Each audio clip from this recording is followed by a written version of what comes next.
So there's this cool low-budget indie film out there that's gaining a lot of popularity. You may have heard of it. It's called Star Wars. Has a lot of great music from the immortal John Williams, but by far the greatest piece of music in the entire Star Wars canon is the Cantina Song. So we're going to do a guitar lesson on how to play the Cantina Song. This isn't like an official transposition of anything because it's kind of like a horn song.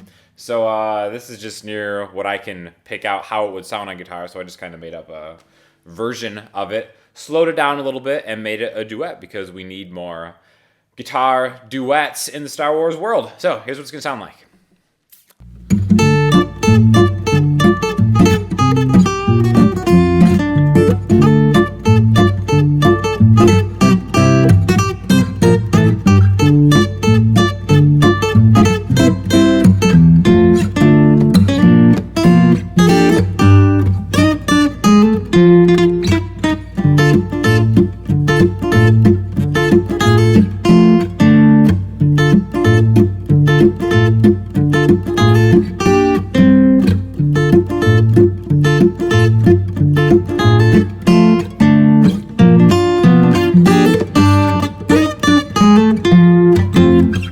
So we're going to break this into two parts, the lead part and the rhythm part with the chords.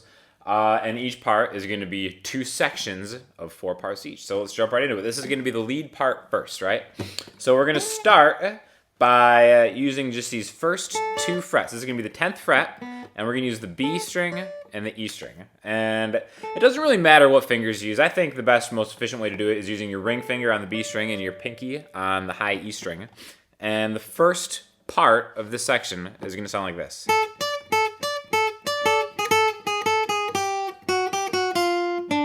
So let's break this down a little bit, right?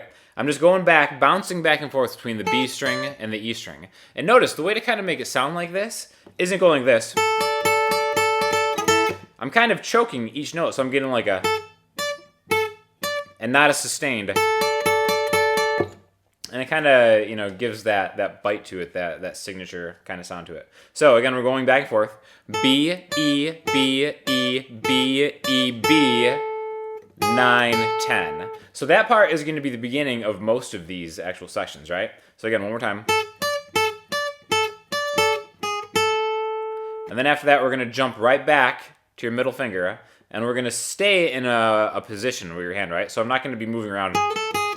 We're going to stay in this one position, 9, 10, 9, 8. But instead of thinking of the frets, think of your fingers, right? So it's just middle, ring, middle, index. And the reason we're thinking of our fingers instead of frets is because we can move this as a shape. So middle, ring, middle, index. And then do the same thing, but starting on the 7th fret of the B string, right?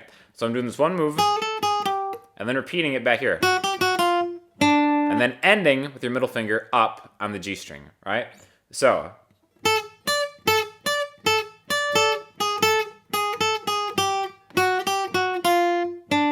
okay, so that's part 1. Now let's go into part 2. It starts the exact same way. But now here's where we change it. We're going to go to 8B. That should be easy to remember. BB8, right? So we go to 8B. So what we're doing here, I'm hitting this twice on 8, 7, 8. Notice now when I go from here, I'm sliding my index finger from 8 to 7 and then hammering down with my middle finger. The reason I'm doing that, because the next thing we do is go down to the high E string. 8, 6. You can do it as a pull-on if you want. I'm actually playing the notes, but whatever. And then because I've kept my position intact here, I can go 8 to 6, 8 to 10, 8, right? So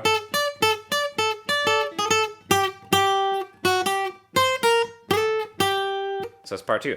Now, part 3, guess what? We start out the exact same way.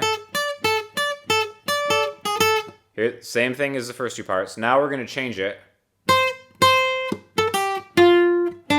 So we go up to the 8th fret on the high E string. And we kind of do this little pentatonic thing backwards. So 8E twice, 10B, 8B, 10G, 7G. Right? Then the next thing we're going to do, so part 4 is going to be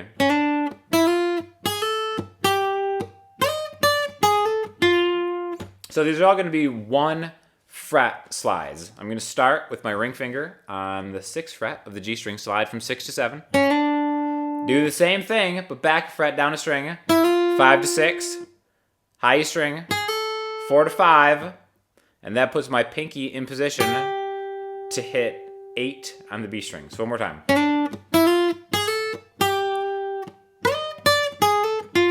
Then the end here, the finishing touch, we're going to slide with your ring finger to 11 on the high E string. And we're using your ring finger because then you can go right back to your middle finger and then on the same string on the high E string. So 11, 10, up a string, B, 9, 10, and then end with your middle finger on 12, right? So here are all 4 parts again. 1, to part 2.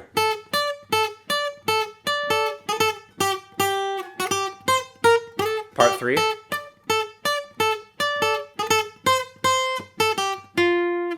Into part 4. So that's it for the first section of this. And now we're going to go into the second section, but we're going to transition doing kind of a chromatic backwards thing. So we just finished up on this. So all I'm doing is I'm walking into this chord that we're going to. We're actually going to like a D minor chord up here where we go. So instead of just jumping, we're actually going to kind of walk this to make a little transition into the next section. So I'm on the G string, 10, 10, 10, 9, 8, and then I'm going into this kind of chord voicing, right? And we're thinking of this as a full D minor bar chord, but we're just using the bottom 3 strings. So I'm getting 5E, 6B, 7G, right? And you can kind of stay in this for the next 4 parts of the second section. So I'm going where I'm hitting with my pick or your finger, however you want to do it, the bottom 2 strings. So I'm getting 5E and 6B. I'm getting both of those, and then I'm hitting the G string, part of that voicing, and I'm going back to B and E, right? So 2 strings, 1 string, 2 strings. And I'm kind of rhythmically just hitting 2 muted strokes just to kind of keep the timing. Okay, so I'm doing this twice. Again, the third time, I'm just going back to the 4th fret and sliding to 5. Now, if you want to, you can keep the shape intact and just reach and slide, or if that's too much for you, if you can't do that, just do this. All right, so I'm sliding back and then crawling up the chord shape, right? So that's going to be the first section of this. So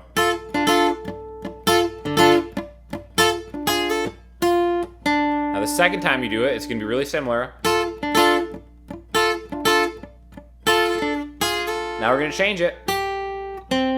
So the only thing that's different in the second part from the first part is instead of walking back the chord, we're going to take your pinky to hit the B string right there on the 8th fret, and then the G string on the 5th fret with your pinky and your finger, or whichever fingers you want to use, right? Now the third part is exactly the same as the first part. And then the fourth part, you're going to take this exact same shape. Notice how my fingers are in a line, kind of like a staircase down. Each finger goes up a string, down a fret, right? I'm going to take the same shape, move the whole thing up a string and back a fret. So now my ring finger is rooted on 8G, right? And we're actually just going to almost kind of like arpeggiate, play straight up the staircase. 1, 2, 3. I'm going to add my pinky. Now some people might be more comfortable instead of using your pinky, reaching your ring finger from 8 to 9. But the top 2 notes stay the same. So 1, 2, 3. 1, 2, 3. So after this kind of little chord shape that we're doing, we're going to jump to the high E string, 4, 5, to the B string, 3. And then we're going to go back and slide into which is the first way we ended the first section, right? So after this 4 E, we're gonna slide all the way to 11, 10, 9, 10 B string, end with your middle finger on this note right here, which is an F. So if you notice the first part of the video, I ended it on a chord, right? So now this chord right here is actually an F chord. Now it's voiced as an A major chord. So if you're thinking of an A major chord here, you can just take the same voice and walk it all the way. A sharp, B, C, C sharp, D, D sharp, E, F, right? So F.